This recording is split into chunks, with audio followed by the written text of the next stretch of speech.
Adélie Lacotte, je suis doctorante à l'Université Paris 1 Panthéon-Sorbonne et mon travail porte plus spécifiquement sur l'œuvre du céramiste André Métais. André Métais est né en 1871 à Laigne, en Bourgogne, et rien ne le prédestinait à devenir céramiste. Alors André Métais, dans un premier temps, travaille aux Beaux-Arts de Dijon. Après, il monte sur Paris, travaille en tant que sculpteur ornementiste.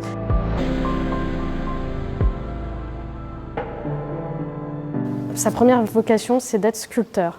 Après, il va faire son service militaire et c'est à cette occasion, il remporte un concours de dessin et il reçoit un premier prix qui est un livre sur la céramique. Et c'est à ce moment-là que sa vocation naît. Ça sera très compliqué parce qu'en fait, Métais est assez pauvre. Donc le jour, il travaille en tant que sculpteur ornementiste et la nuit, il se consacre à l'art de la céramique, ce qui va l'épuiser et il va contracter assez tôt la tuberculose. Et c'est quelque chose qui va l'ennuyer sévèrement toute sa vie et c'est pour ça que sa carrière va s'arrêter brutalement en 1920 alors qu'il n'a que 49 ans.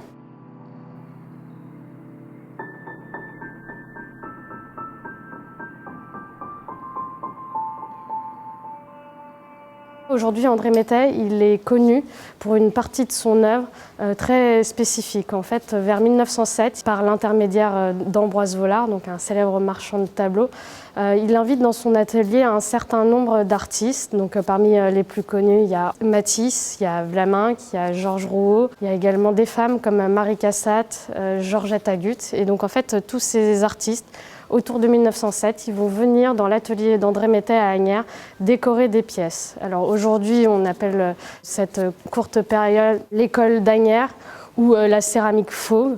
Ces pièces aujourd'hui sont extrêmement renommées, très collectionnées. Donc cette partie de son œuvre aujourd'hui est très connue, mais il faut savoir qu'à l'époque, ce n'est pas cela qui a fait le succès d'André Métais, c'est pour son œuvre personnelle qu'il a été véritablement reconnu. Et c'est ça qui est particulièrement intéressant avec la collection du Dr Brock à Agen, c'est qu'elle reflète le goût des collectionneurs de l'époque.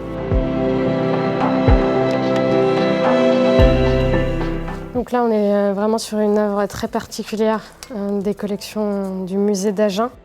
Il s'agit d'un buste de Marthe Lebasque, faite en collaboration avec le sculpteur Albert Marc. C'est la fille du peintre Henri Lebasque qui était également très ami avec Métais et Marc.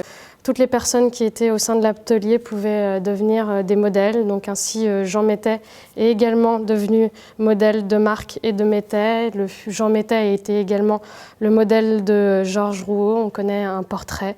Donc voilà, c'est une œuvre tout à fait spécifique aussi. Ce n'est pas un hasard si Marthe Lebasque se retrouve dans les collections d'Agen, parce que le docteur Brock était également très ami avec Henri Lebasque et il y a beaucoup de tableaux d'Henri Lebasque qui sont dans les collections du musée d'Agen.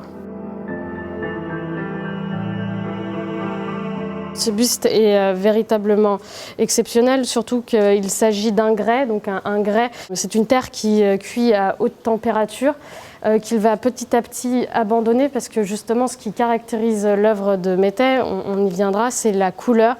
Et la cuisson à haute température des terres limitait ses ambitions de coloriste. Donc c'est pourquoi il va se tourner vers des terres qui cuisent à plus basse température.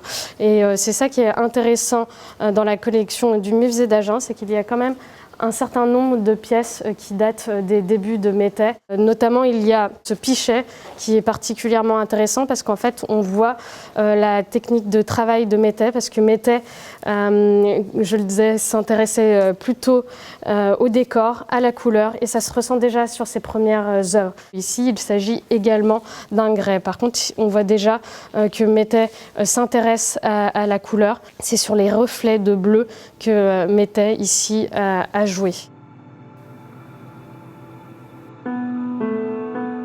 Ce qui fait la spécificité de la collection du musée d'Agen, c'est qu'il y a des œuvres, on peut le voir, qui sortent directement de l'atelier d'Asnières.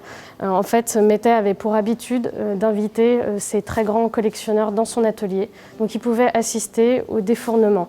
Et donc il leur donnait ou ils achetaient des pièces directement. Et ici, on le voit, il s'agit d'un biscuit. Donc c'est-à-dire c'est une pièce qui a été modelée, qui a subi une première cuisson, mais elle n'a pas reçu son décor définitif et d'autres cuissons pour qu'elle soit complètement aboutie.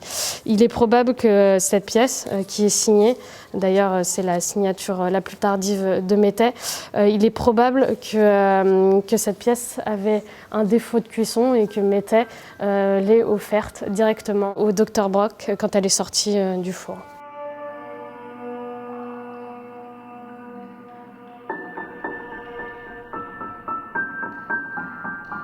Ici, on est face à une œuvre particulièrement intéressante. Il s'agit d'un encrier. Vers la fin de sa carrière, Métais va commencer véritablement à s'intéresser à faire des objets qui peuvent être utilisés. Certains collectionneurs pouvaient les utiliser. Le plus connu d'entre eux, c'est Marcel Samba.